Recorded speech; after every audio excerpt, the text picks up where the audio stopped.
The thing about my toes, which is a sentence I never thought I would say on the internet, but here we are.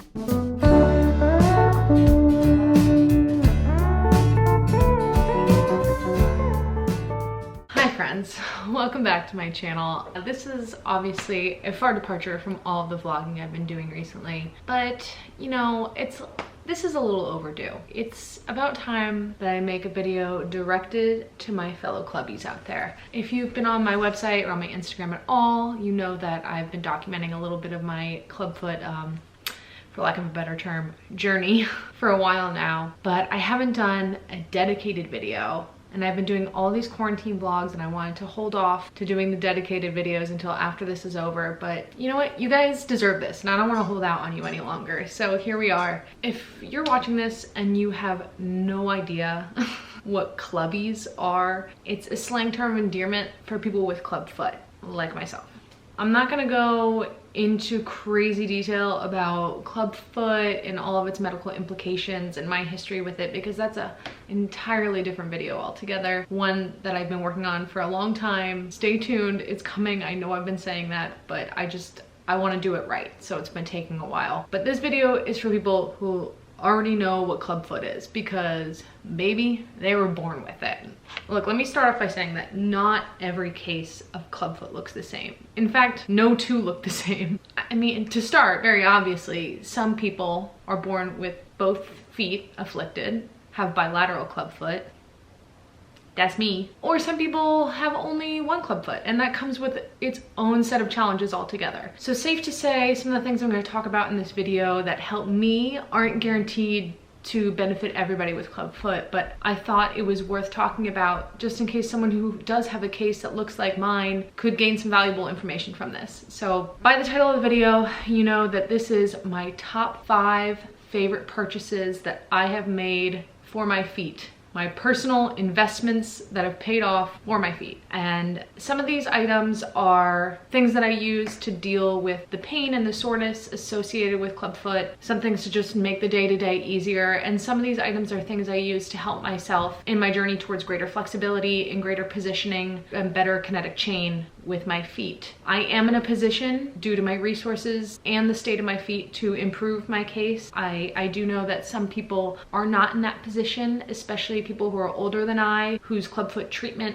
back in the day was not as progressive as it is now. In fact, I know that the treatment has changed drastically since I was younger. I had 2 surgeries on my feet and now I know they barely do surgeries. It's all casting now. So even some of this might be outdated for people who are younger than me, who have had different treatments for their clubfoot. But with that being said, I want to say that this isn't, you know, one of the 5. I just want to put this out there. If there's anything you could do to help yourself, if you think you're in a position where you can improve your flexibility, you think that there's some room for improvement with your feet, the number one thing I could suggest to you is to see a multitude of healthcare professionals if you have the resources to do so. If I just stuck with what my surgeon told me and used one person as my point of reference for my feet for the rest of my life, I would still be stuck in the it is what it is mindset that I was. I thought that my feet were the best they could be, my calves were the best they could be, and I had clubfoot, and that was that, and I couldn't do better. I did have the privilege of meeting someone who had no history with clubfoot whatsoever, but because of her different mindset and her different scope of practice, she looked at my feet from a biomechanical and kinetic standpoint. And she said, you know, no,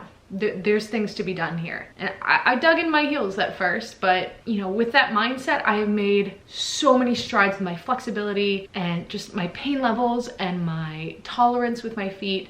So that is my number one thing. If you are able to do so, please see a range of medical professionals, because they all have different scopes of practices and all come from different perspectives. They're going to be looking at your feet with their own perspective, and they may see something that your last healthcare provider did not see. So that's my number one thing. But with that being said, here are some of the less comprehensive investments you can make in your feet. All right, we're going to start with the most obvious. The most obvious being orthotics. I don't want to insult anyone's intelligence here. I'm sure even if you don't have clubfoot, if you just have concerns about your foot health or you have some issues with supination or pronation, I'm sure you've looked into orthotics. But here's the thing, it's deeper than that. Here is my custom orthotic. This is 100% custom, molded from my foot. You can see it's built up on the side to prevent that, you know, stereotypical rollover that us clubbies have. Even this needs some updating. That's the first thing. Update your orthotic every few years. Your foot changes. Your foot needs change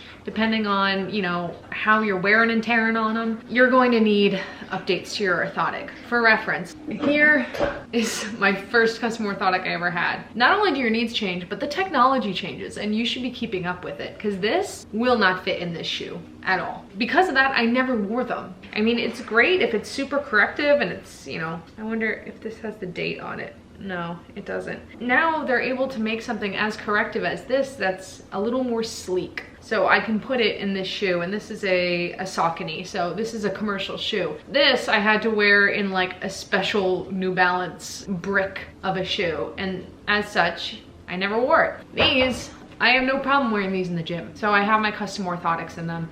And these are, like I said, 100% custom, highly corrective. They're great. Yes, they were expensive, technically. When I first got these done, I got directed to the specialist who does these orthotics by the trainer I referenced before, who helped me improve my feet. I oscillated back and forth on whether I wanted to get new orthotics because I knew I had the old ones. I had a lot of guilt about not wearing the old ones, and I didn't want to spend $450 on a new pair of orthotics because that's what they cost. And the specialist was straight up with me. He said, look, your insurance may not cover this. We're gonna try it. And it came back that they didn't.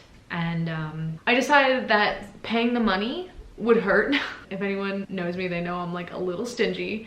And I thought about it, in the end I was like, this is an investment in my health. This isn't just a one-off purchase. This is an investment, and I went forward with it and I purchased them. The gentleman I was working with was so kind as to file for me after the fact, and next thing I know, I got a check in the mail for $450 from my insurance because they ended up covering it. So if you have insurance, if you're lucky enough to have insurance, please follow through. Don't take the first answer as gospel. File, refile, and state your case. And if you're as lucky as I was, maybe you'll get some money back. And I'm speaking to all those Americans out there. I know that a little iffy on the healthcare situation, but if you don't have insurance or you don't have insurance that is willing to cover it, I still plead with you to make that investment if you are able to. If you have the resources to do so, it is worth it. That being said, here are my second pair of orthotics. Like I said, the first pair are highly corrective. They position my foot the way that they should be for my entire kinetic chain to work optimally. And because of that, they take some getting used to. When I first got them, I only wore them a little bit at a time because if I went too hard in the paint too soon, my feet were mad at me because they were not used to being manipulated in that position for so long during the day. That's where these come in. These are not 100% custom. And this might be an option for you if you don't have the capital to go custom.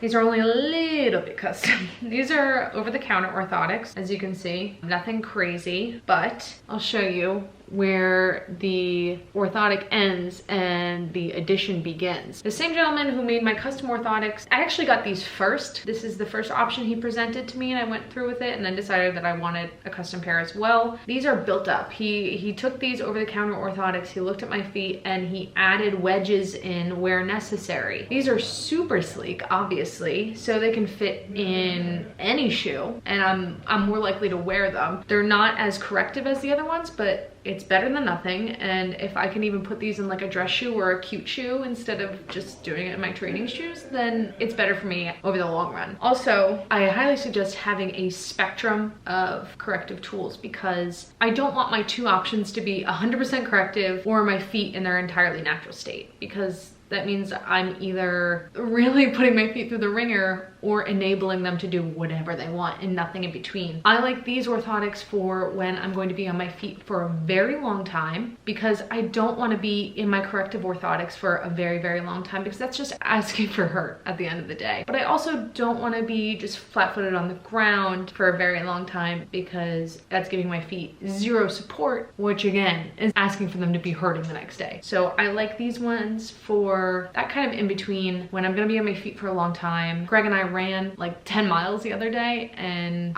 you couldn't pay me to run 10 miles in my super corrective orthotics, because but if I ran 10 miles with no support whatsoever, then So this is the perfect medium because I like to switch between the two. Going all or nothing, just, it doesn't help my feet at all. I like having an in-between, plus I'm more likely to wear them. And I also, if I'm going on like a really long hike, I'm gonna wear these as well. Perfect for endurance and perfect for adherence. Because let's be honest, if my options are nothing or those chunky orthotics, what am I gonna do when I have to wear cute shoes, you know, and then don't fit the orthotics?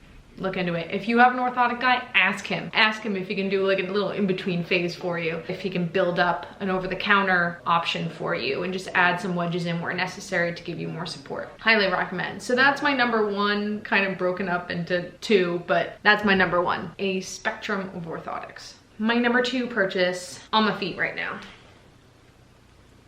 These are, also I need a new pair because Benny ate some of this, but these are, I'm sure you heard of them, Bombas. They're highly regarded socks. They're also a philanthropic company. I'm not, you know, I don't know the details off of my head, but I'm pretty sure that for every pair of socks you buy, a pair is donated, which is great. That's not the part that helps my feet though. The part that helps my feet is this compression right here. And it doesn't have to be Bombas. I like Bombas, but it could be any high quality sock. It might not seem like it matters. Socks, at the end of the day, you might think it's just the shoes and the orthotics that matter, but they really do. If you are constantly wearing socks with no compression whatsoever, no structure, just basically cloth on your feet, I mean, I'm sure you don't know what you're missing out, but as soon as you get a high quality pair of socks on with compression, with structure that hug your feet, it's like a new light, I swear. And it's really hard for me because sometimes socks that are highly structured like that, and I like ankle socks for the most part, and most of the time a really good ankle sock also seems to cut into my ankle because, you know, the opening, my ankles are a little, I got a little bit of a cankle situation because my ankles are so thick, which is part of my anatomy because of clubfoot. Sometimes the opening really like restricts. At the end of the day, I have like an angry red line around my ankle where the sock was, and I hate that. But I like these Bombas because they do not do that. They're really comfortable for the ankles. They even have this little tab here, this little cushioned area, which is great because I also find that because of my ankles, sometimes sneakers will really dig in. You can even see the wear and tear on my shoes where they dig into my ankles and I get blisters. So I need that little cushioning there. That's perfect. But having something really hug your foot and facilitate circulation is a game changer. Invest in good socks, please. Please, if you do nothing else, invest in good socks. All right.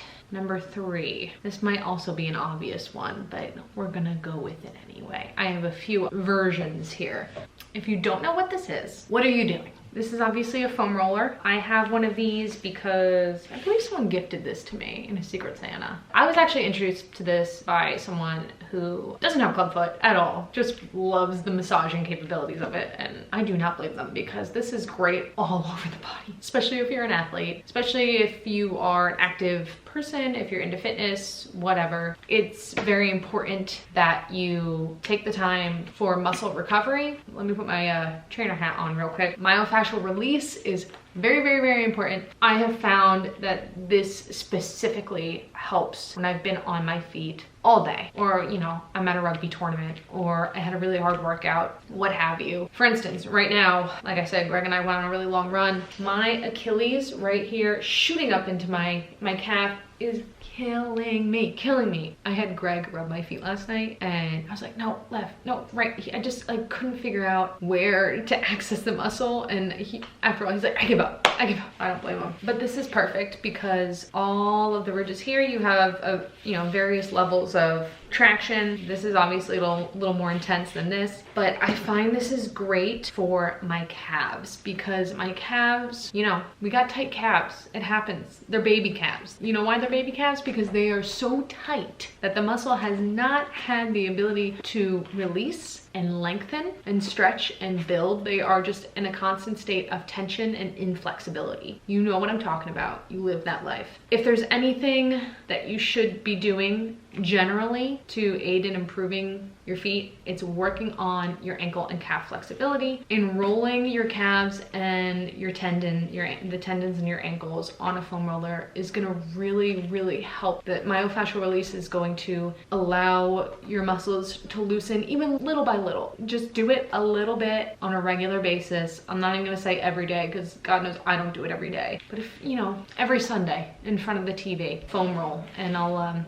insert a clip right here demonstrating how I foam roll, especially how I foam roll right now. My ankle hurts so bad. It hurts so bad. Just to demonstrate. If you do that, I know it seems like nothing once a week, a little bit in front of the TV.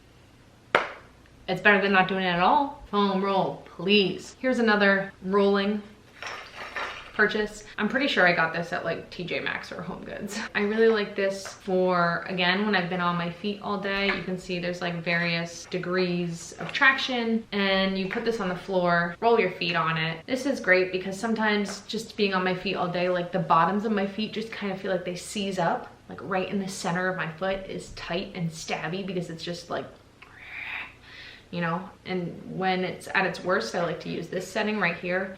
It's not gonna feel good. This isn't like a massage. This isn't a spa treatment. It's gonna hurt. It's gonna hurt, but you need it. It hurts so good. It hurts so good. And then sometimes when I just want some relaxation, I'll just roll here and here. But this is nice because you can just put it on the ground. It's not something you have to physically manipulate. You can just kind of absentmindedly like, so big fan of this. There's also one that I like to use on my calves and my quads. One of the special things about my case of clubfoot is that I'm very quad dominant. My quads used to be like twice the size they are now, and my calves used to be like half the size they are now. That's one of the improvements I'm really happy to have made in my feet, is a little more leg symmetry, building up my calves, letting my quads atrophy a little bit. But because of the nature of my legs, they need a lot of attention. All right, that's better. Sorry, the sun's going down a little bit. Anyway, the other type of foam roller I'm talking about, I actually do not have in front of me because it's in Greg's rugby bag, which is in the closet in the office, and I'm pretty sure if I tried to pull his rugby bag out right now, it would cause an avalanche, so we're not gonna do that. But I'll insert a picture right here. I'm sure you've seen one. It's like a handheld roller. You hold it, one hand on each side, and you like physically roll out your muscles, almost like a rolling pin that has different segments on it so they can move at their own pace. And that is great for, again, right here on me specifically. You know what your spots are, but for me, it's right going from the Achilles up into the calf. And I like that because sometimes it's really hard to use your own body weight and gravity on this foam roller. Like sometimes there's just not enough pressure. You cannot push down hard enough. But when you have something that's handheld, you can really go to town. I mean, it's caused some tears, but again, it's a good heart. And I think that's something that's really valuable. And it's in Greg's rugby bag because when we're at an all-day tournament, it's really good to just make sure that I'm not seizing up in my legs in between games, because by the end of the day, I'm limping. I mean, by the end of the day, I'm limping regardless, let's be honest, but it helps. Number 4. Here is another very, very affordable purchase. A resistance band. This is great for flexibility training. Again, I'll insert a clip of how I use this specifically for my feet, but just a quick overview. I do highly recommend that you spend a lot of time babying your feet, that you physically manipulate them, really massage them on your own. But if you want a little bit more of a passive option, this is good. Again, this is something I'll throw in my rugby bag for an all-day tournament, but I'm able to, you know, now I can stretch my foot from up here. I like to use this under the ball of my foot so I can really hold my foot as straight as possible and then drive through my heel to, I'm doing it right now. And that way I'm able to really pull the ball of my foot back while I drive through the heel. Sometimes you know, just doing it on your own without a resistance band is good too. I do that sometimes just absent-mindedly, just pull my foot back and forth. But that extra pull with the band, you need that extra help. Oh, it really helps. It's really good. I also like to use this laterally to pull up the side of my foot like this, because, you know, as clubbies, roll on the ends of our foot. So I'm constantly like this. So when I put the band under the ball of my foot, I can pull the side of my foot up like that. And this is something, again, I can just do, you know, sitting under the tent at a rugby tournament in between games real quick. You can do it sitting in front of the TV. This is something I can do in the car, long road trip, just I mean, I also love this resistance band for workouts, as you've seen. I cannot stress how important it is to just practice that stretching. Back and forth, left to right, back and forth, left to right. Even if you don't use a band or any aids whatsoever, just do it. It's really important to practice that, not only to get that stretch, but to practice the mind-muscle connection with your feet, have awareness of what each part of your foot feels like, what it should feel like, what parts you want grounded to the floor, what parts you don't want to rely on. So this is great in assisting in that. And in that same vein, we're gonna move on to the last thing. And I saved this for last because I think this is probably the thing that you most likely did not think of. Like, all these other things are great, but you may have thought of it before. But this last thing, yeah, was a recommendation from my trainer and very affordable. I'm pretty sure it was 10 bucks for a pack of 2 on Amazon. And these are toe separators. I know they look funky, but and I have dog hair on them. I'm sorry, because they're like silicone. These kind of look like the things you get at the nail salon after a pedicure, right? But they're a little more encasing. The thing about my toes, which is a sentence I never thought I would say on the internet, but here we are. The thing about my toes is that they are, and again, here it is, they aren't very functional individually. They kind of just all curl in as one unit, borderline overlapping with each other. And while I did say that not all cases of clubfoot are the same, I'm sure that is an issue that you have dealt with. There are times when I've been working out and some things, you know, ask you to drive through your toes or the ball of your foot, and I'm like, huh? What? Drive through my toes? I don't know. So what's great about the toe separators, and I think this could be helpful with people with like hammer toes or, you know, a variety of foot issues. But the thing that's great about the toe separators is that it physically forces your toes to separate. Duh, it's in the name, right? But like I said, that mind muscle connection is really, really, really important. So I like to wear these because I'm forced to feel each of my toes individually, and I'll wear them walking around the apartment. I'll wear them when I'm stretching, when I'm doing my lunges or things like that. I wore them to bed once, but I don't really think I did all that much. I think the most important value that these bring is that it helps you bring awareness to your feet. You feel each of your toes individually. You can see them separated each individually. And like I said, it's really important to physically manipulate. That includes your toes, stretching out the knuckles, because I'm sure they're curled in like mine. You want to stretch them out, separating your toes, uncurling your toes. Really important. But I think it's also important to feel what they should feel like when you're walking on the ground. And when I have my toes separated and I'm walking around the apartment, I can feel each individual toe touch the hardwood. And I can think, okay, push through my big toe. Okay, you know, push through my second toe, my third toe, my fourth, my fifth. And it's not just like one clump of toes, it's just dragging along. I've seen a lot of improvement in being able to separate my toes, like on their own, being able to come up onto my toes because they've been forced to go from this curled, you know, clumped position to unfurled and separated. And I'm able to put more pressure on them instead of them just kind of existing. I don't think I'm describing the benefit of these thoroughly, but you just gotta get them to try them out.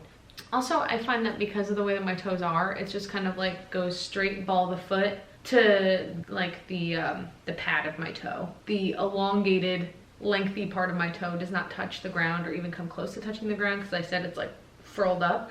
So when I have these toe separators on, it creates that length between the ball of my foot and my toes, so that, sorry, it's a nice massage. So that I can feel that sensation. And like I said, mind muscle connection is of the utmost importance. Of the utmost importance.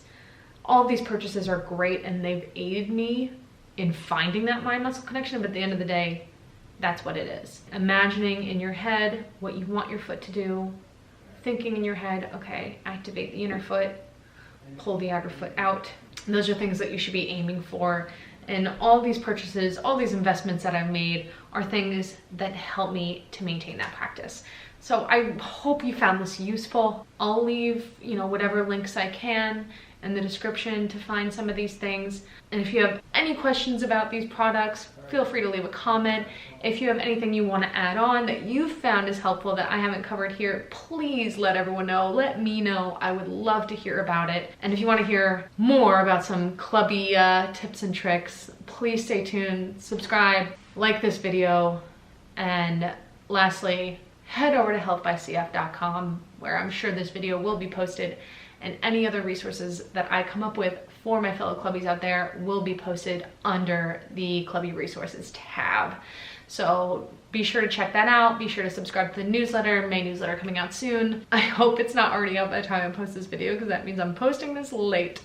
But with that being said, thank you so much for joining me today, and I hope to talk to you soon about anything clubfoot, nutrition, wellness, mental health, fitness, the whole gambit. Thanks, friends. It's been fun. Bye.